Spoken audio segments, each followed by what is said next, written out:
The 10 Commandments of Retirement from a guy named Richard Quinn that I came across in Market Watch, and I think some other places this guy had written about as well. Written just today, as a matter of fact, March 9th, 2019. I want to talk about it because there's some interesting tidbits in this that I think will be helpful for you. So let's dive right into this in his talk here. We're faced with a host. Oh, don't forget the four S's. Subscribe, share, smash the like button, and then say your comments in the show notes, please.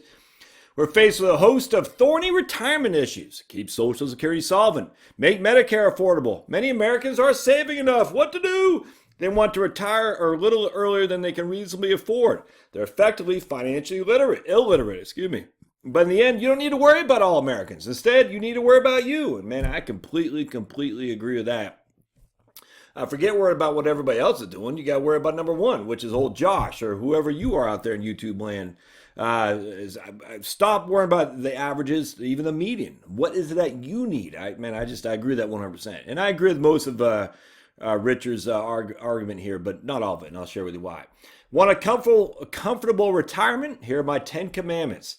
If your pre-retirement lifestyle is set with a view to what you can sustain after you quit the workforce, you're likely on track. If not, retirement could mean a sharp drop in living standards. So basically, what he's saying is, look, if you're working now and you recognize that your work income needs can be different from your retirement needs, you're probably going to be doing okay. Absolutely. So I make $100,000 when I'm working, probably only going to need $60,000 to live on when I retire.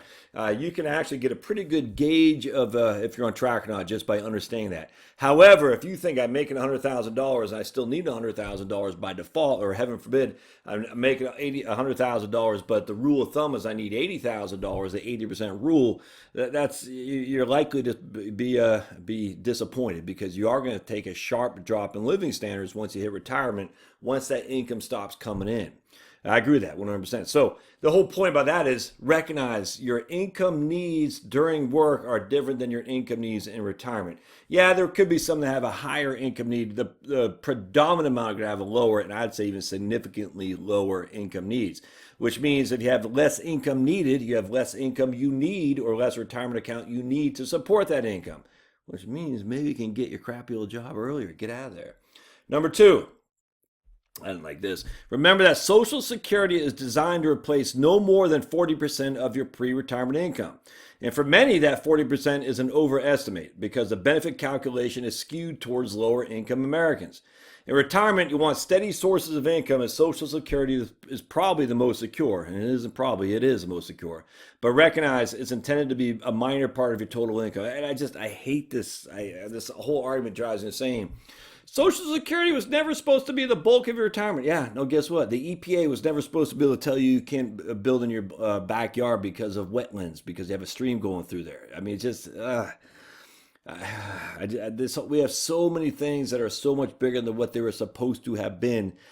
Title IX was never supposed to be to tell young men to go after young men and expel them because of false claims of sexual abuse. It was never supposed to be like that. It was supposed to simply allow a way for young ladies to have equal access to sporting activities. And yet we turned it into this monstrosity of telling young men, you don't have any rights here. You're accused, thus you're guilty.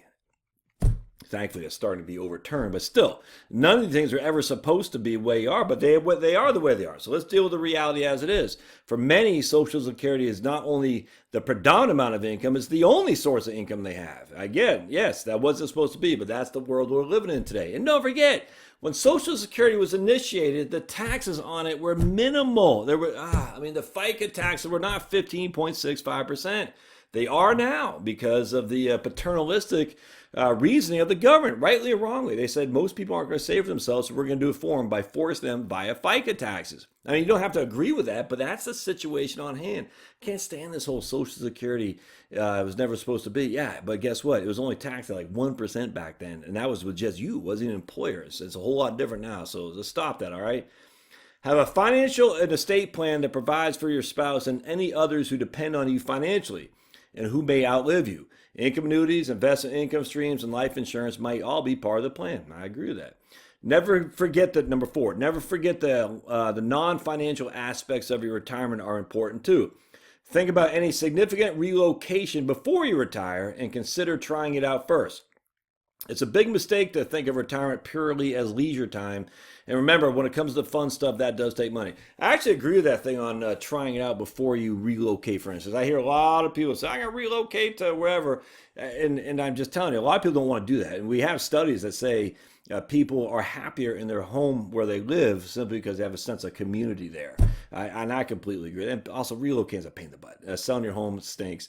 And so, like, for me, I had this idea, hey, we're going to move to Rapid City when we retire, because, you know, I sit there and think the humidity in the South is killing me. Let's just take a look at what the temperature right now in Rapid City is compared to what it is in the South. And there's a method to my math. Right now, it's 53 degrees here in good old North Fulton County, Georgia. In Rapid City, it's 31, and it feels like 16, all right? Just FYI. So Rapid City, they're going to be, and it's against snow, later on today, which sounds pretty, but I'm telling you, having been from Maine, that snow can drive you up the wall. So right now it's 53 here. Now it is raining a lot because it's a humid place. In fact, there's the weather for where I live. You can see lots of rain in the forecast. Rapid City is sunny because it's drier for sure. And there's Rapid City. Lots of sun there in the forecast. And I've never been to Rapid City, so if we were to move there in our retirement years, we'd want to go check it out first. And I agree with that 100%. We might say, you know, this is no good. We might not. I'd always had this dream of Colorado Springs being this just luxurious, just beautiful place, and it is nice. But when I went out there, I was like, it's disappointing. It didn't do much for me. Nothing wrong with Colorado Springs. I get some people love it out there. I thought it wasn't what I had anticipated. I had this thought of this mountain town and the beautiful hills, and it was nice. I mean, I could live there, sure, but it didn't do what I thought. So if I would have bought a house sight unseen there, I would have been greatly disappointed. So check it out before you move. Pay attention. Number 5, pay attention to communications from your Social Security, from your employer, Medicare, personal advisors, and others. What you don't know can hurt you. I'm telling you, you don't know about Social Security taxes, it can hurt you. It's mostly up to you, and there are no second chances. Could not agree with that more. Number 7, save as much as possible as soon as possible. You can always reduce your savings later. Yep. Investment compounding is really powerful without question. Load up on savings early in your career and let the money work for you. When money gets tight, such as paying for the kids' college, you may need to trim savings a few years. But if you oversaved in the first couple of, they say 10 years of your career, you'll still reach your retirement in good shape. And I agree with that 100%.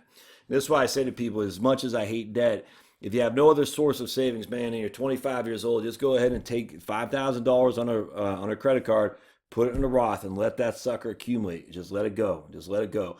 Pay that credit card back as quickly as you can. $150 a month, $200 a month, something like that.